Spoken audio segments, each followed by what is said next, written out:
तो welcome back to our channel दोस्तों। चलिए आज हम लोग करने वाले हैं अपना एक्सपेक्टेड क्वेश्चन सेट का। ये होने वाला है क्लास नंबर 2। ठीक है, जो कि बेनिफिशियल होगा आपके रेलवे एग्जाम्स के लिए, चाहे वो एलपी हो, टेक्नीशियन हो, एनटीपीसी हो, जेई हो, किसी भी एग्जाम्स के लिए बेनिफिशियल होगा।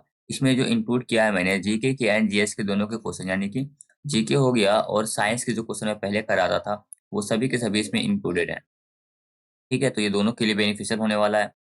चलिए स्टार्ट करते हैं। लेकिन चलिए स्टार्ट करने से पहले एक छोटा-सा रिक्वेस्ट है, अगर आप हमारे चैनल पे पहली बार आए हो और किसी भी रीज़न से सब्सक्राइब नहीं करके रखा है, तो सब्सक्राइब कर देना, ठीक है? सब्सक्राइब कर देना, वीडियो को लाइक कर दो और हो सके तो दोस्तों के साथ शेयर कर देना। तो चलिए स्टार्ट करते हैं। स्टार्ट करने से पहले कल का जो लेक्चर हम लोगों ने किया था, उसको हम लोग एक बार रिवाइज़ कर लेते हैं, कल हम लोगों ने क्या-क्या पढ़ा था। ठीक है, इसको मैं एक बार ये पेन का कलर बदल देता हूँ, ठीक है? तो सबसे पहले आप लोगों ने कल पढ़ा था प्रार्थना समाज के बारे में। अच्छा, एक सेकंड यहाँ पे आया था, ठीक है? प्रार्थना समाज। प्रार्थना समाज के संस्थापक कौन है? ये आप लोगों को याद आना चाहिए कि आत्माराम पांडुरंग। आत्माराम पांडुरंग ये हमारे प्रार्थना समाज के संस्थापक हैं। उसके बाद हम लोगों ने पट्टचित्र शैली। पट्टचित्र शैली जो है, ये आपका किस राज्य का है? तो पट्टचित्र शैली आपका उड़ीसा का है।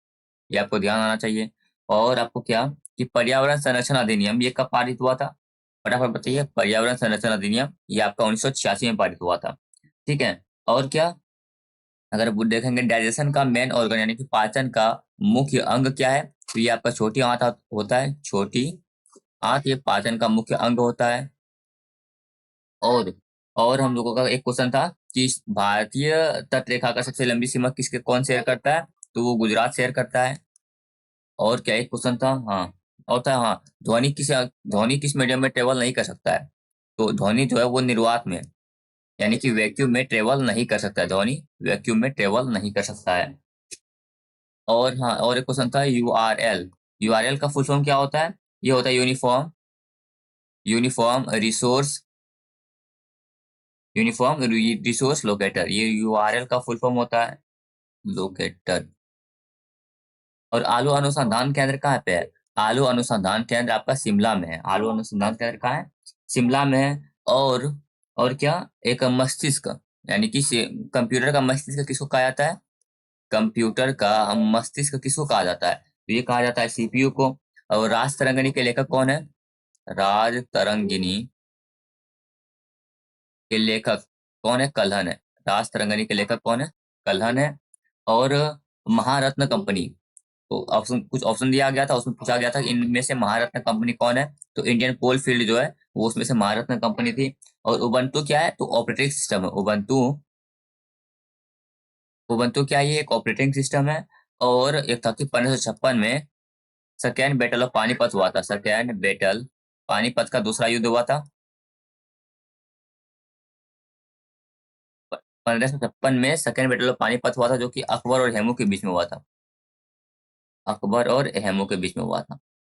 ठीक है, चलिए। और एक लास्ट क्वेश्चन जो कि हम लोगों ने कल पढ़ा था, वो था क्या? चलिए आप लोग बता दीजिएगा उसका कमेंट करके आंसर। बुलंद दरवाजा,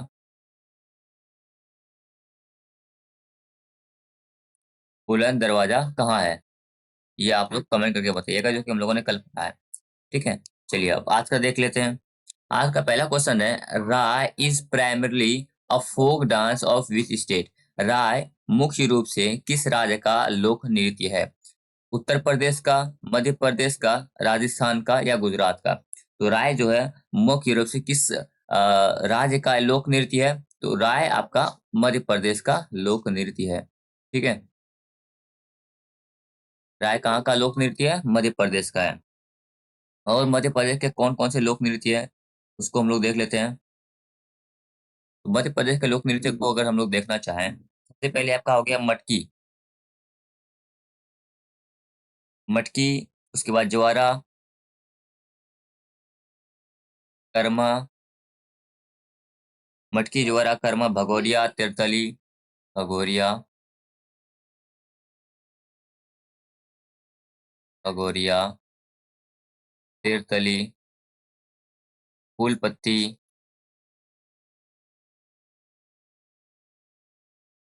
ये सब आपका हो गया कहाँ का? मध्य प्रदेश का। ठीक है, अब और हम लोग अलग अलग कलर कर लेता हूँ अलग अलग स्टेट के लिए। अब राजस्थान का देख लेते हैं। राजस्थान का कौन कौन सा? 13 ताली,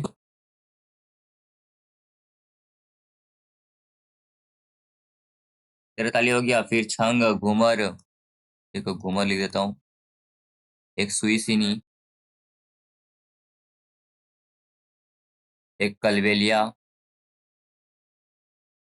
ये भी आपका राजस्थान का ही होता है कलबेलिया, जिसको कि स्नेक ट्राइब यानी कि सपेरा कम्युनिटी के द्वारा परफॉर्म किया जाता है, जिसमें से आपको एक नाम याद रखना है, गुलाबो सपेरा।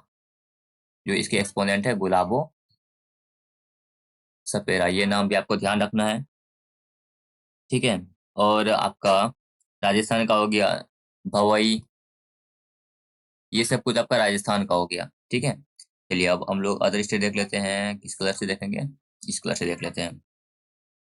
गुजरात, गुजरात का फिर आपका भवई यहाँ गुजरात में ही मनाया जाता है। भवई, टिप्पणी, हुडो, भवई भवई टिप्पणी, टिप्पणी, उसके बाद हुडो या छुदो होता है, हुडो होता है शायद उसको, हुडो, जी मैं लिख देता हूँ। हुडो, डांडिया, रासलीला, ये तो सबको पता है। क्या डांडिया, रासलीला, उसके बाद धमाल, सिद्धि, और एक भूल के से गया मैं, गरबा, सिद्धि, सिद्धि, ये सब आपका कहाँ का है? गुजरात का है। ठीक है, और एक यूपी का भी देख ही लेते हैं तब लगे हाथ। दूसरा कलर ले लेता हूँ, ब्लैक से ही देख लेता हूँ यूपी का। ठीक है, इसको कहाँ लिखूंगा यूपी का? ये वाला यहाँ पे। ठीक है, यूपी का यहाँ पे लिख रहा हूँ। क्या? रासलीला, और एक कजरी, रासलीला हो गया। फिर एक अब गया आपका कजरी, उसके बाद एक चरकुला, याद रख लो चरकुला। एक याद रखना है तो नौटंकी याद रख लो, नौटंकी, बस काफी है। ठीक है, तो इस आई होप कि आपको समझ में आ गया होगा। एक बार फिर से रिवाइंड कर लेते हैं। यूपी का कौन कौन सा? रासलीला, कजरी, चरकुला, नौटंकी। और एमपी का मटकी, जवारा, कर्मा, भगोरिया, तेरतली, फूलपत्ती, ये तेरतली या तेरह ताली एक ही बात है। और राजस्थान का हो गया 13 ताली, घूमर, सुई सीनी, कलबेलिया, भवई। इसको कलबेलिया जो है गुलाबो सपेरा के द्वारा कलबेलिया जो स्नेक टाइप के द्वारा परफॉर्म किया जाता है, जिसके एक एक्सपोनेंट है जो कि बहुत फेमस है, गुलाबो सपेरा, बार बार एग्जाम में आता है। और गुजरात का हो गया भवई, टिप्पणी, हुडो, डांडिया, रासलीला, गरबा, सिद्धि, ये सब आपका गुजरात का हो गया। आई होप कि आपको समझ में आ गया होगा। समझ में आ गया है तो अगर आपने लाइक नहीं किया तो लाइक कर देना। ठीक है, चलिए अगला क्वेश्चन, अगला क्वेश्चन देखते हैं। अगला क्वेश्चन है, which amendment removed right to property as fundamental right? किस किस संशोधन ने संपत्ति के अधिकार को मौलिक अधिकार के रूप में हटाया? संपत्ति का अधिकार जो था वो मौलिक अधिकार से हटा दिया गया। 42nd अमेंडमेंट से, 44th अमेंडमेंट से, 86th अमेंडमेंट से, 97th अमेंडमेंट से। तो मौलिक संपत्ति का जो अधिकार है वो हटाया है आपका 44वां संविधान संशोधन, जो कि आपका कब हुआ था? 1978 में हुआ था। 44वां संविधान संशोधन जो कि 1978 में हुआ था, उसको हटा दिया है। तो अभी तो ये संपत्ति का अधिकार जो है, राइट टू प्रॉपर्टी, संपत्ति का अधिकार यानी राइट टू प्रॉपर्टी अभी कहाँ पे है? अभी आपका भाग 22 में है, सॉरी भाग 12 में है। अनुच्छेद कौन सा है? आर्टिकल, आर्टिकल है 300A, 300 सब क्लॉज ए, जो कि ये आपका कौन सा है? विधिक अधिकार है। अभी कौन सा? विधिक अधिकार है ये, मतलब लीगल राइट है। और कुछ, हाँ, यहाँ पे 42nd कॉन्स्टिट्यूशन अमेंडमेंट एक्ट है ना, 42वां संविधान संशोधन, कॉन्स्टिट्यूशन अमेंडमेंट।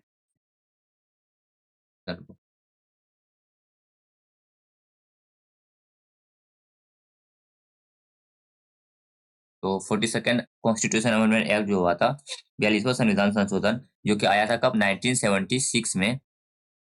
इसको मिनी कॉन्स्टिट्यूशन यानी कि इसको लघु संविधान या मिनी कॉन्स्टिट्यूशन बोलते हैं, लघु संविधान, संविधान बोलते हैं।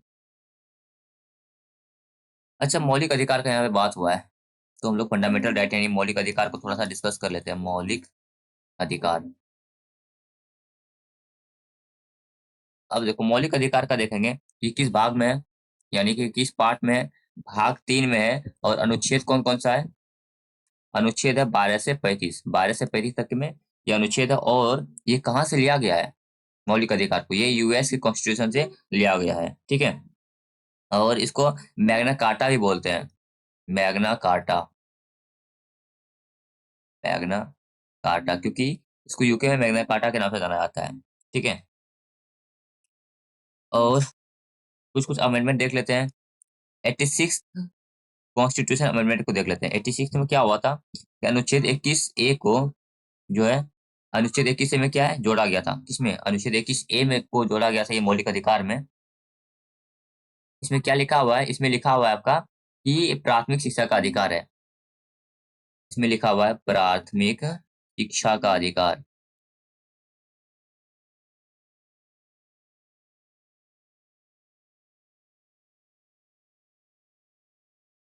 ठीक। और अनुच्छेद 45 में क्या लिखा हुआ है? इसमें यानी 86वां संविधान संशोधन जो हुआ था उसमें अनुच्छेद 21 ए को जोड़ा गया था। और अनुच्छेद 45 का सब्जेक्ट चेंज कर दिया गया था, इसमें कि 0 से 6 वर्ष के बच्चों को की देखभाल, 0 से 6 वर्ष के बच्चों की देखभाल, जिसको कि आंगनबाड़ी केंद्र में पढ़ाया जाता है ना, वही वाला। यानी 45 में पहले अनुच्छेद 45 में पहले कुछ और लिखा हुआ था, बाद में 86 अमेंडमेंट जो हुआ उसमें कि अनुच्छेद 45 का सब्जेक्ट चेंज कर दिया गया था। और एक है आपका आर्टिकल 51 ए सब क्लॉज के को ऐड किया गया था, जो कि मौलिक कर्तव्य है। मौलिक कर्तव्य को ऐड किया गया था, ठीक है। चलिए, तो पहले जो है मौलिक अधिकार कितने थे? पहले मौलिक अधिकार 7 थे, जिसमें से कि ये आपका लीगल संपत्ति का अधिकार को हटा दिया गया। तो अभी मौलिक अधिकार कितने हैं? टोटल 6 मौलिक अधिकार हैं। इसको भी ध्यान रखना है, ठीक है। चलिए अगला क्वेश्चन देखते हैं। Mahatma Gandhi started the famous salt march from Sabarmati to Dandi, in which district of Gujarat is Dandi? Mahatma Gandhi ने प्रसिद्ध नमक यात्रा साबरमती से दांडी शुरू की। गुजरात के किस जिले में दांडी स्थित है? दांडी कहाँ स्थित है? सूरत में, नवसारी में, पोरबंदर में या कच्छ में? दांडी आपका कहाँ स्थित है? तो दांडी जो है आपका नवसारी में स्थित है। कहाँ पे? नवसारी में आपका दांडी स्थित है। अब देखिए यहाँ पे दांडी मार्च का स्टार्ट हुआ है। दांडी मार्च के बारे में यानी नमक यात्रा के बारे में कुछ कुछ हम लोग जान लेते हैं। क्या कि इसमें कुल डेलीगेट्स कितने थे, कितने लोगों ने पार्टिसिपेट किया था? तो कुल 78 लोगों ने पार्टिसिपेट किया था इसमें, ठीक है। दूरी कितनी थी इसमें? तो 241 मील की दूरी तय की थी पैदल। दूरी कितनी थी? 241 मील पैदल दूरी क्या था? इसको अगर हम लोग लिखेंगे तो 388 किलोमीटर आएगा। अगर हम लोग चेंज कर लेंगे मील से तो किलोमीटर में। और इसमें जो है महिलाओं को, इसमें महिलाएं भी शामिल थी। तो महिलाओं को मनाने का काम किसने किया था पता है? कमला देवी चट्टोपाध्याय ने। महिलाओं को मनाने का काम किया था कमला देवी चट्टोपाध्याय ने। चट्टोपाध्याय,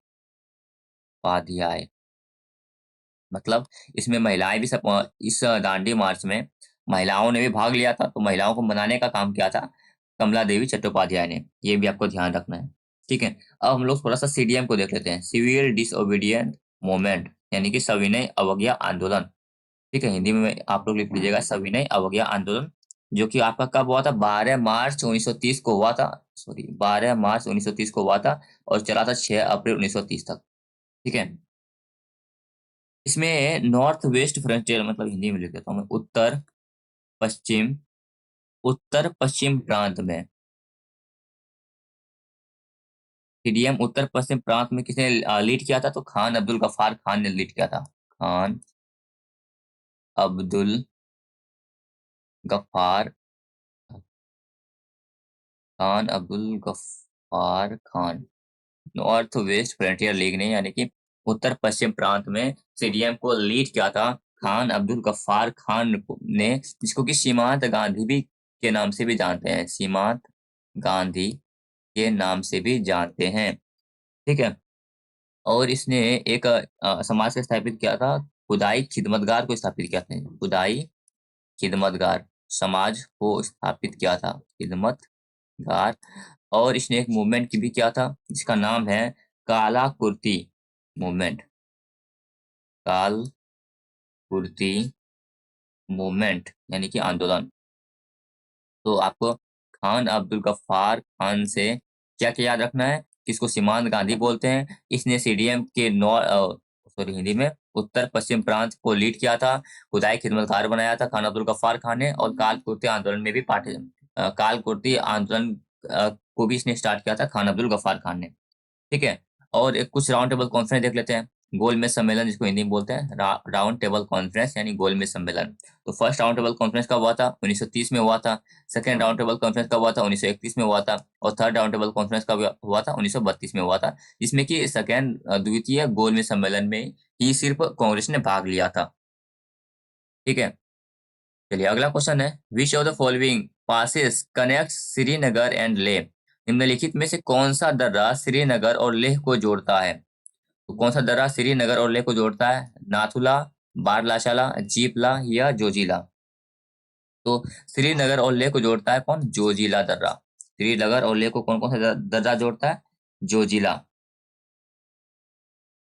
ठीक है। और जेपीला, देखो मैं बताता हूँ, एक ये और ये मतलब नाथुला और जेलेपला। नाथुला और जेलेपला जो है ये आपका कहाँ पे है? सिक्किम में है। नाथुला और जेलेपला आपका सिक्किम में है। और सिक्किम की हाईएस्ट पीक यानी पीक पॉइंट को क्या बोलते हैं? कंचनजंगा है। सिक्किम का ये पीक पॉइंट क्या है? कंचनजंगा है। कंचनजंगा, जिसकी हाइट कितनी है? 8598 मीटर की है। ये भी आपको ध्यान रखना है। रोहतांग दर्रा जो है, आपका एक ध्यान रखना है कि रोहतांग दर्रा, रोहतांग दर्रा जो है आपका इस पे रावी नदी यहीं से प्रवेश करती है। रावी नदी जो है यहीं से प्रवेश करती है। रोहतांग दर्रा से रावी नदी प्रवेश करती है। और इसी पे अटल टनल बनाया गया है। ठीक है। अटल टनल, अटल टनल जो है, जो कि 9.02 किलोमीटर का है, ये रोहतांग दर्रे पर ही बनाया गया है। और रोहतांग दर्रा से ही रावी नदी प्रवेश करती है।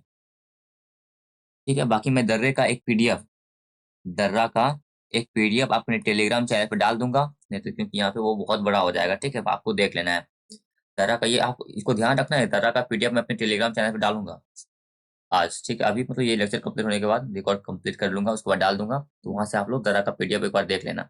ठीक। चलिए अगला क्वेश्चन देखते हैं।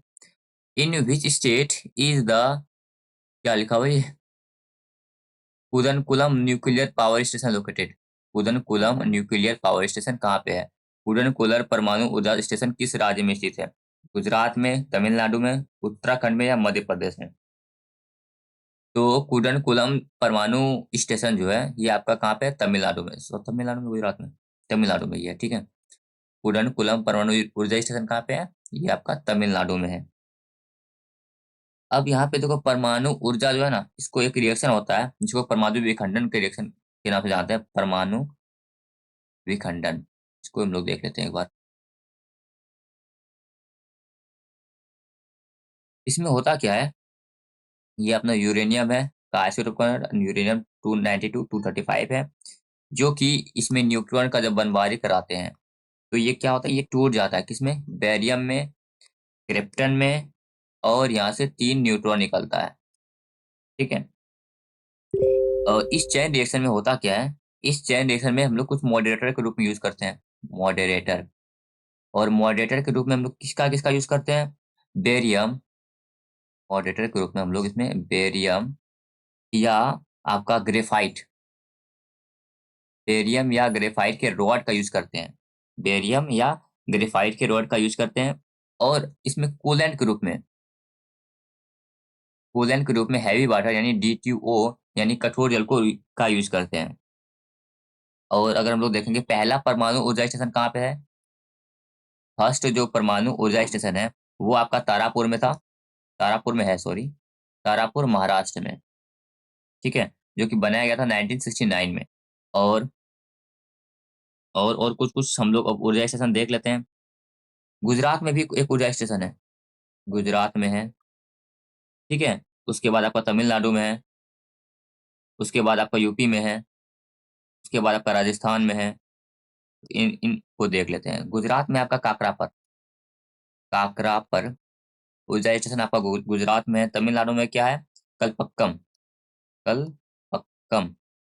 कलपक्कम ऊर्जा स्टेशन जो है वो तमिलनाडु में। यूपी में तो आपका नरोरा है। नरोरा। नरोरा ऊर्जा स्टेशन यूपी में है, और राजस्थान में है आपका रावत बाटा। रावत बटा ऊर्जा स्टेशन आपका आपका कहाँ पे पड़ जाता है? तो राजस्थान में पड़ जाता है। ठीक है, इतना सा फैक्ट इसमें से याद रखना है आपको। चलिए अगला क्वेश्चन देखते हैं। अगर आपको सेशन पसंद आ रहा है तो लाइक भी करते जाना है और शेयर कर देना है। Which of the following is not a part of the circulatory system? निम्नलिखित में से कौन सा परिसंचरण तंत्र का हिस्सा नहीं है?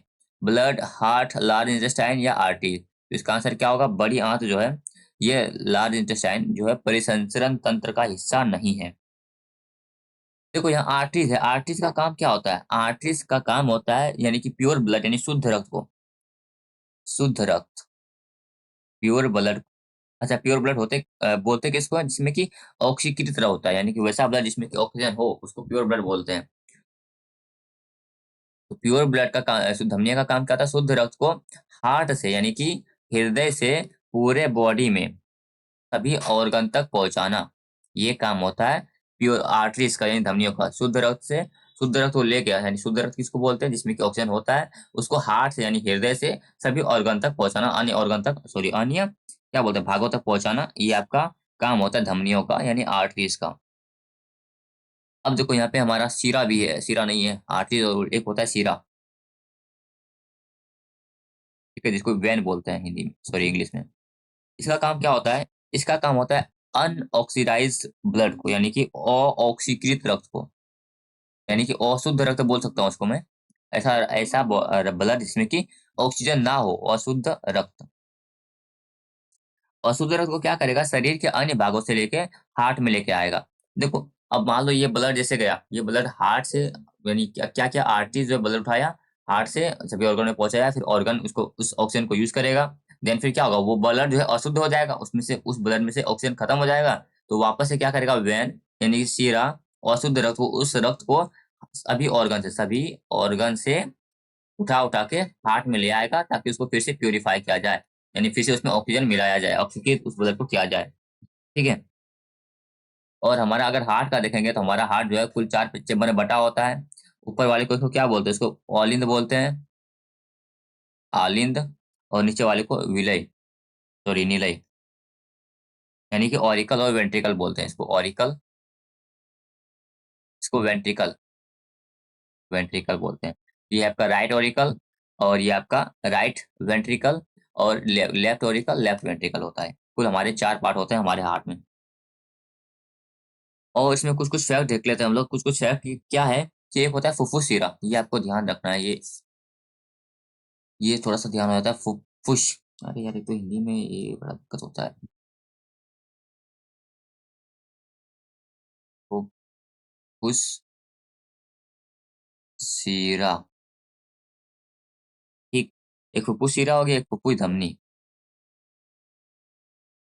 फुफ्फुस धमनी, स्पेलिंग में देखो अर्थ उधर को गलत होगा मेरे से, वो उस पर ध्यान मत देना आप लोग, ठीक है। तो इसका काम क्या होता है? फुफ्फुस शिरा का काम होता है ऑक्सीकृत रक्त। ऑक्सीकृत रक्त मतलब शुद्ध रक्त मैं लिख देता हूँ, क्योंकि ऑक्सीकृत लिखने में टाइम लगेगा। शुद्ध रक्त।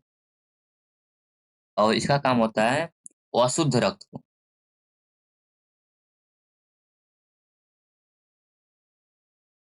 शुद्ध, इसका काम होता है फुफ्फुस शिरा का ऑक्सीकृत रक्त को फेफड़े से हृदय तक लाना। फेफड़े से हृदय, हृदय तक लाने का काम होता है, तक लाना, ये होता है फुफ्फुस शिरा का काम। और अनऑक्सीकृत रक्त को यानी कि अशुद्ध रक्त को हृदय से फेफड़े तक लाना, हृदय से फेफड़े तक लाना, ये काम होता है आपका फुफ्फुस धमनी का। तो देखो अभी मैंने क्या बताया कि धमनी क्या करता है? शुद्ध रक्त को कैरी करता है, ये बताया ना। लेकिन ये दोनों एक्सेप्शन है। यहाँ पे देखो धमनी क्या कर रहा है? अशुद्ध रक्त को कैरी कर रहा है। और शीरा क्या बताया था? शीरा मैंने बताया कि अशुद्ध रक्त को कैरी करेगा। लेकिन ये देखो फुफ्फुस शीरा जो है ये शुद्ध रक्त को कैरी कर रहा है। तो इसीलिए आपको ध्यान रखना है कि ये दोनों थोड़ा उल्टा चलता है। ठीक है, इसलिए ये मैंने बता दिया यहाँ पे। चलिए अगला क्वेश्चन पे चलते हैं। Vishu is the new year festival of which state? Vishu किस राज्य का नव वर्ष है? तो विशु आपका कहाँ का है? केरल का, तमिलनाडु का, आंध्र प्रदेश का या महाराष्ट्र का? तो विशु आपका केरल का न्यू न्यू ईयर फेस्टिवल है। विशु केरल का न्यू ईयर फेस्टिवल है। ठीक है, अब कुछ कुछ न्यू ईयर फेस्टिवल देख लेते हैं। ठीक है, सबसे पहले तमिलनाडु का। तमिलनाडु का न्यू ईयर फेस्टिवल क्या है? फिर आपका आंध्र प्रदेश, इसको अरुणाचल प्रदेश नहीं पढ़ना, आंध्र प्रदेश में लिख देता हूँ हिंदी में इधर। आंध्र प्रदेश का न्यू ईयर फेस्टिवल का नाम क्या है? फिर आपका यहाँ पे महाराष्ट्र का, और पश्चिम बंगाल का, उसके बाद लद्दाख का। लद्दाख का हो गया, फिर आपका हो गया अच्छा इस्लामिक का। इस्लामिक न्यू ईयर फेस्टिवल किसको बोलते हैं? पारसियों का न्यू न्यू ईयर किसको बोलते हैं? ठीक है, इतना काफी है। तमिलनाडु का क्या है? पुथांडु। पुथांडु, ये तमिलनाडु का। आंध्र प्रदेश का क्या है? ये आपका उगाड़ी। आंध्र प्रदेश का हो गया उगाड़ी, जो कि कर्नाटक का भी है। कर्नाटक बोले आंध्र प्रदेश बोलो, ये दोनों का उगाड़ी ही है, कर्नाटक। कर्नाटक और आंध्र प्रदेश का उगाड़ी हो गया न्यू ईयर फेस्टिवल। और महाराष्ट्र का क्या है? गुड़ी पड़वा। महाराष्ट्र का है गुड़ी पड़वा। पड़वा या पड़वा एक ही बात है। और वेस्ट बंगाल का क्या है? पश्चिम बंगाल का पोइला बैसाख। पोइला बैसाख, ये आपका पश्चिम बंगाल का हो गया। और लद्दाख का हो गया लोसार। लोसार हो गया लद्दाख का। इस्लामिक का नौरोज, सॉरी नौरोज नहीं, हिजरी। इस्लामिक का हिजरी, पारसी का नौरोज होता है।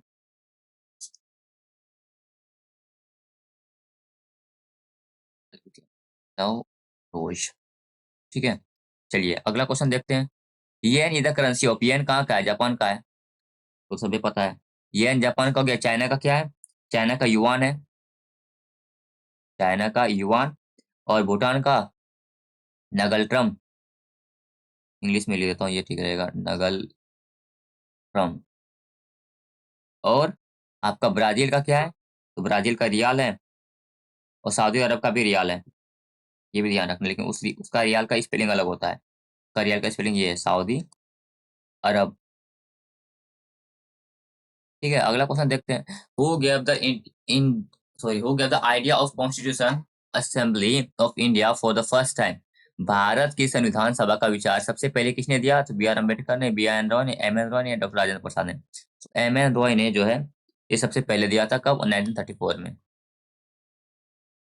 अब एम एन रॉय से आपको एक चीज और ध्यान रखना है कि उन्हें इसने क्या किया था 1920 में। कब? हाँ, 1920 में सीपीआई यानी कि कम्युनिस्ट पार्टी ऑफ इंडिया का गठन किया था। कहाँ पे? उज्बेकिस्तान में। उज्बेकिस्तान में भी कहा? ताशकंद उज्बेकिस्तान में। ताशकंद उज्बेकिस्तान में। उज्बेकिस्तान। ये आपको एम एन रॉय से ध्यान रखना है कि सीपीआई यानी कम्युनिस्ट पार्टी ऑफ इंडिया का गठन किया था। ठीक है, और हम लोग यहाँ पे डॉक्टर राजेंद्र भीमराव अम्बेडकर है ना, तो इससे हम लोग क्या देख लेते हैं? ड्राफ्टिंग कमेटी, यानी कि ड्राफ्टिंग कमेटी को हिंदी में क्या बोलते हैं? मसौदा समिति बोलते हैं। मसौदा समिति, तो इसको हम लोग देख लेते हैं। ठीक है, मसौदा समिति में कुल कितने सदस्य थे? मसौदा समिति में कुल 7 सदस्य थे। एक सेकंड रुको। ठीक है, तो वी आर बैक। यार टाइम बहुत ज्यादा हो गया है, 28 हो गया, अब इसको थोड़ा सा मैं शॉर्ट शॉर्ट में खींचता हूँ। ठीक है, अगला है the region of planet earth where life exist is known as. पृथ्वी के उस क्षेत्र को क्या कहा जाता है जहाँ जीवन मौजूद है? उसको बायोस्फीयर, हेमिस्फीयर, एटमॉस्फेयर या क्रायोस्फीयर कहा जाता है। उसको जीव मंडल कहा जाता है। क्या कहा जाता है? बायोस्फीयर कहा जाता है, यानी जैव मंडल। अगला क्वेश्चन है, which of the following award is associated with only music? निम्नलिखित में से कौन सा पुरस्कार केवल संगीत से संबंधित है? कालिदास, ग्रामी, ऑस्कर या कैनस? तो ग्रामी जो है वो केवल आपका म्यूजिक से संबंधित है, बाकी ऑस्कर और कैन ऑस्कर और कैन्स जो है, ये दोनों आपका किस में दिया जाता है? ऑस्कर और कैन्स फिल्म के मतलब क्या बोल रहा हूँ, मूवी सब में दिया जाता है, सिनेमा में दिया जाता है। अगला है the first step to calculate national income in India was made by. Bharat में राष्ट्रीय आय की गणना का पहला प्रयास किसने किया था? भारत में राष्ट्रीय आय की गणना का पहला प्रयास किया था दादा भाई नेहरू जी ने। इसके बारे में कुछ कुछ देख लेते हैं, दादाभाई नौरोजी के बारे में। तो grand old man of India कहा जाता है, grand old man of India, India कहा जाता है। इसका एक बुक था, इसने एक बुक लिखा था, poverty and un-British rule in India, poverty and un-British rule in India. इसी में इसने दिया था drain of wealth theory, drain of wealth theory, ठीक है। और इसने जो है कुल टोटल 3 बार कांग्रेस का, आईएनसी का प्रेसिडेंट अध्यक्षता किया था। चलिए अगला क्वेश्चन देखते हैं। According to which law at constant temperature the volume of gas is inversely proportional to pressure, volume of gas inversely proportional to pressure, ये कौन कहता है? ये कहता है आपका ये बोयल्स लॉ, ठीक है। चलिए अगला क्वेश्चन है आपका, where is the headquarter of United Nations Security Council located, संयुक्त राष्ट्र सुरक्षा परिषद का मुख्यालय कहाँ स्थित है? तो संयुक्त राष्ट्र सुरक्षा परिषद का मुख्यालय आपका कहाँ पे स्थित है? न्यूयॉर्क में स्थित है, ठीक है।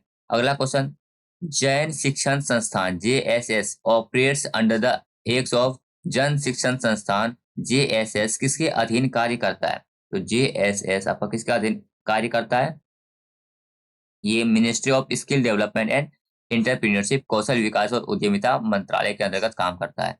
अगला क्वेश्चन है, who is called the father of taxonomy, taxonomy के वर्गीकरण विज्ञान के जनक के रूप में किसको जानते हैं? वर्गीकरण विज्ञान के जनक के रूप में जानते हैं हम लोग कार्ल लिनियस को, ठीक है। 16 का आंसर भी हो जाएगा। अगला question, who among the following is the famous santoor instrumentalist, निम्नलिखित में से कौन एक प्रसिद्ध संतूर वादक है? शिव कुमार शर्मा, सज्जाद हुसैन, निखिल बनर्जी या उस्ताद बिंदा का? तो ये शिव कुमार शर्मा जो प्रसिद्ध संतूर वादक है। अगला, which of the following state has a legislative council, तो देखो इसका नाम था कबूतम, कबूतम यानी कि कर्नाटक, ठीक है। इसी का था ना कबूतम में, कर्नाटक हो गया, ये नहीं लिखा है ना, कबूतम। ए से आंध्र प्रदेश, आंध्र प्रदेश, बी से बिहार, यू से UP, T for Tamil Nadu, A for आपका क्या, असम, कबूतम मैंने असम नहीं है यहाँ पे, नहीं, K A B U T M ऐसे है, असम नहीं है। एम फॉर मणिपुर, नहीं Maharashtra, M for Maharashtra, T for Tamil Nadu, U for UP, B for Bihar, A for Andhra Pradesh and K for Karnataka. इन सब में आपका लेजिस्लेटिव काउंसिल पाया जाता है, ठीक है। इसका निम्नलिखित में से किस राज्य में एक विधान परिषद है? आंध्र प्रदेश, झारखंड, कर्नाटक या उड़ीसा? तो आंध्र प्रदेश में एक आपका विधान परिषद है। द फेमस गोल गुम्बज इज लोकेटेड इन, गोल गुम्बद कहाँ पे है? कर्नाटक में है। गोल गुम्बद कहाँ पे है? कर्नाटक में है। चलिए अगला क्वेश्चन है, और ये लास्ट क्वेश्चन है, the Moplah rebellion took place between the years, तो मोपला रिबेलियन, मोपला विद्रोह किन वर्षों के बीच हुआ था? तो मोपला विद्रोह जो है आपका 21-22 में हुआ था, ठीक है। 1921-22 में मोपला विद्रोह हुआ था। आई होप कि आपको सेशन पसंद आया होगा, सेशन पसंद आया हो तो इस वीडियो को लाइक कर देना, चैनल को सब्सक्राइब कर देना, और क्या करोगे, शेयर कर देना। बाकी पीडीएफ के लिए टेलीग्राम से जुड़ जाओ, टेलीग्राम का लिंक आपको इस वीडियो के डिस्क्रिप्शन में मिल जाएगा, और अगर पिछले क्लास नहीं देखा है तो उनको आगे देख लेना।